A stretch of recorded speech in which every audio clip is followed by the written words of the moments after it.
ये बात ठीक उसी प्रकार से 100% सच है जिस प्रकार से सूरज पूरब में सुबह रोज निकलता है। ठीक उसी प्रकार से हम ये कह सकते हैं कि बात उतनी ही सच है कि इस देश में सबसे ज्यादा, और उत्तर प्रदेश का भी अगर हम जिक्र कर ले, सबसे ज्यादा अगर कोई जानवर परेशान है, जानवर शब्द इसलिए इस्तेमाल कर रहा हूं क्योंकि जब वंश की बात करते हैं तो गौवंश सबसे ज्यादा परेशान है, दिक्कत में है गौवंश। हमने देखा है तमाम गायें या तमाम जो गौवंश है वो पॉलिथीन खा के मर रहा है, कहीं उसका सर फंस जा रहा है कटीले नुकीले तारों में।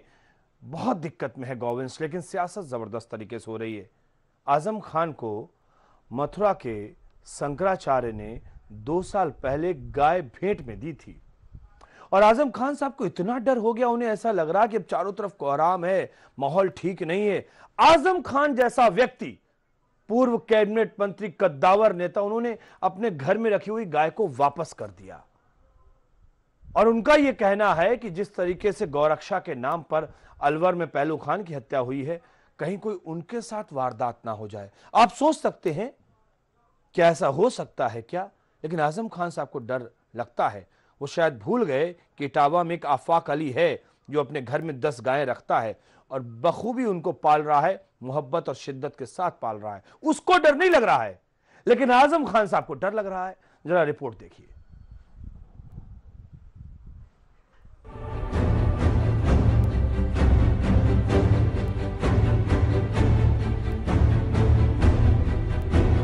गाय के नाम पर अब देश में जोरदार सियासत हो रही है। अलवर की घटना ने विपक्ष को बैठे बिठाए एक मुद्दा थमा दिया है, लेकिन अलवर की घटना पर विवाद शांत नहीं हुआ। तब तक संघ प्रमुख मोहन भागवत ने गौरक्षा कानून की वकालत कर दी। गाय, गौरक्षक और गौरक्षा कानून, ये तीनों शब्द इन दिनों सबसे ज्यादा चर्चा में है, क्योंकि अब इस सियासी दंगल में सपा के कद्दावर नेता आजम खान भी कूद पड़े हैं।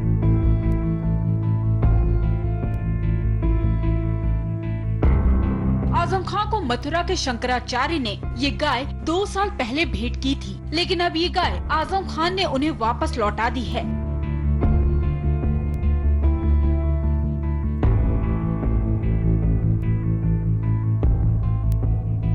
आजम खान का कहना है कि जिस तरह से गौरक्षा के नाम पर अलवर में पहलू खान की हत्या हुई है, उस तरह की कोई वारदात उनके साथ भी हो सकती है।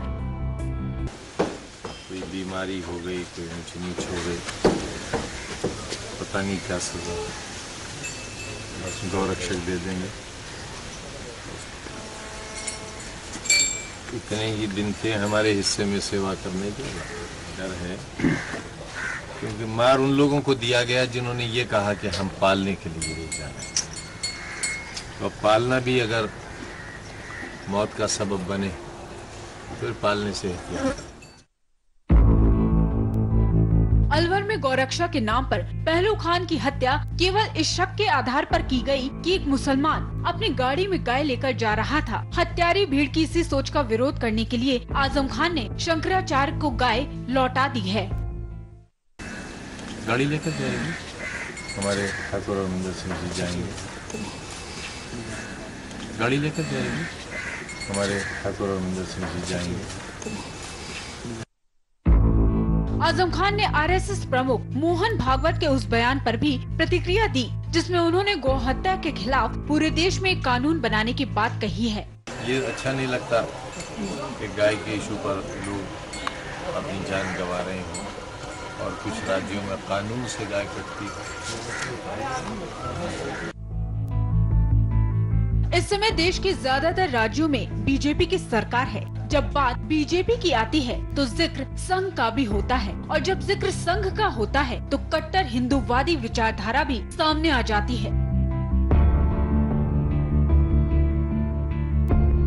अलवर की घटना के बाद विपक्ष लगातार सरकार पर यही आरोप लगा रहा है कि सरकार संघ की विचारधारा को देश के लोगों पर थोपने में जुटा हुआ है।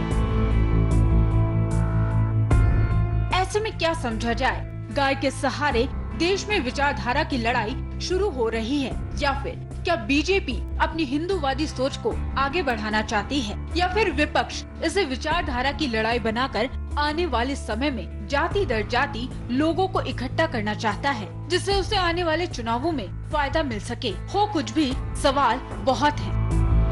ब्यूरो रिपोर्ट, के न्यूज़।